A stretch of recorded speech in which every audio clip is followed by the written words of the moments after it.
Hello प्रिय छात्रों, आपका अपना चैनल हिंदी बाई ब्रजास सर में स्वागत है। प्यारे बच्चों, आज हम राष्ट्र का स्वरूप जो वासुदेव शरण अग्रवाल के निबंध संग्रह पृथ्वी पुत्र से लिया गया है, उसका दूसरा भाग जन के बारे में हम सब पढ़ेंगे। जन अर्थात मनुष्यों के बारे में। मातृभूमि पर निवास करने वाले मनुष्य राष्ट्र का दूसरा अंग है। इस पृथ्वी पर जितने भी मनुष्य निवास करते हैं वह सब राष्ट्र के दूसरे अंग हैं। पृथ्वी हो और मनुष्य न हो तो राष्ट्र की कल्पना असंभव है। अगर यह पृथ्वी हो और मनुष्य न हो तो राष्ट्र का विकास नहीं हो सकता है। पृथ्वी और जन दोनों के सम्मिलन से ही राष्ट्र का स्वरूप संपादित होता है। पृथ्वी और लोगों से ही राष्ट्र का स्वरूप विकसित होता है। लोगों अर्थात प्राणी के कारण ही पृथ्वी मातृभूमि की संज्ञा प्राप्त करती है। पृथ्वी माता है और जन सच्चे अर्थों में पृथ्वी का पुत्र है। पृथ्वी हमारी माता है और सभी प्राणी पृथ्वी के पुत्र हैं। माता भूमि पुत्रो अहम पृथिव्या। भूमि हमारी माता है और मैं उसका पुत्र हूँ। जन के हृदय में इस सूत्र का अनुभव ही राष्ट्रीयता की कुंजी है। लोगों के आत्मा में इस सूत्र का अनुभव ही राष्ट्रीयता की प्रमुख कुंजी है। इसी भावना से राष्ट्र निर्माण के अंकुर उत्पन्न होते हैं। इसी भावना से इस राष्ट्र में एक नए अंकुर का विकास होता है। यह भाव जब सशक्त रूप में जागता है तब राष्ट्र निर्माण के स्वर वायुमंडल में भरने लगते हैं। तब राष्ट्र निर्माण के स्वर पूरे वायुमंडल में फैलने लगते हैं। इस भाव के द्वारा ही मनुष्य पृथ्वी के साथ अपने सच्चे संबंध को प्राप्त करते हैं।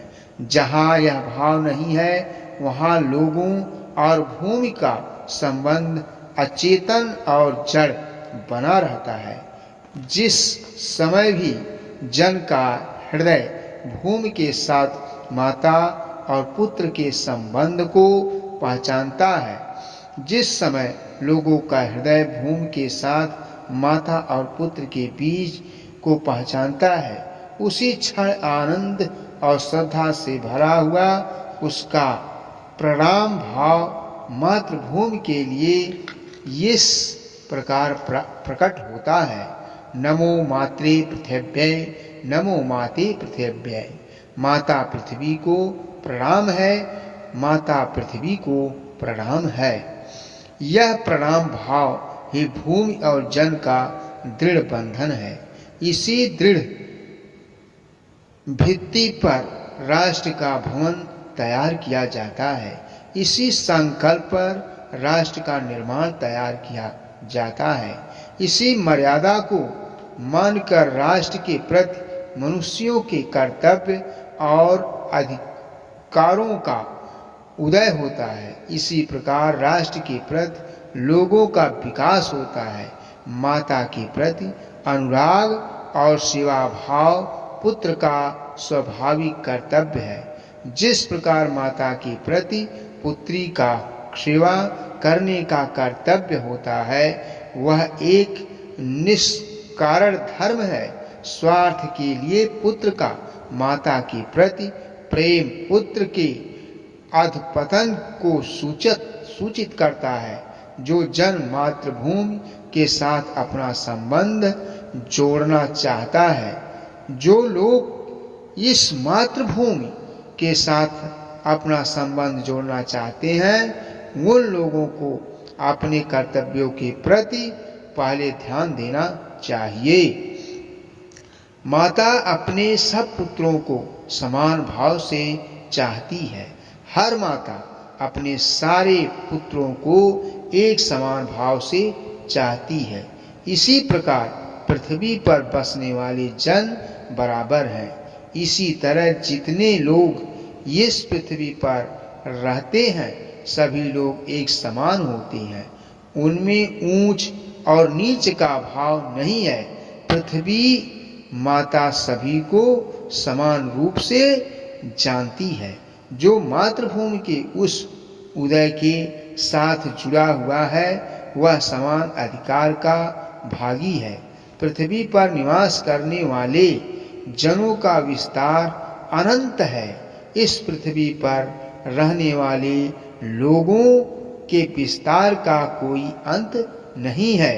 नगर और जनपद, पुर और गांव, जंगल और पर्वत नाना प्रकार के जनों से भरे हुए हैं। ये लोग अनेकों प्रकार की भाषाएं बोलने वाले और उनके धर्मों को मानने वाले हैं। फिर भी ये मातृभूमि के पुत्र हैं। फिर भी ये लोग पृथ्वी माता के संतान हैं और इस कारण उनका सौहार्द भाव अखंड है और इसी कारण उनका प्रेम भाव अखंड है। सभ्यता और रहन सहन की दृष्टि से जन एक दूसरे से आगे पीछे हो सकते हैं। अपनी सभ्यता और रहन सहन के कारण लोग एक दूसरे से आगे पीछे होते हैं, किंतु इस कारण से मातृभूमि के साथ उनका जो संबंध है उसमें कोई भेद भाव उत्पन्न नहीं हो सकता। पृथ्वी माता किसी के साथ कोई भेदभाव नहीं करती है। पृथ्वी के विशाल प्रांगण में सब जातियों के लिए समान क्षेत्र है। पृथ्वी पर सभी जातियों को समान अधिकार है। सभी को भरपूर प्रगति और उन्नति करने का अधिकार है। किसी जन को पीछे छोड़कर राष्ट्र आगे नहीं बढ़ सकता। किसी भी लोगों को पीछे छोड़कर राष्ट्र का विकास नहीं हो सकता है।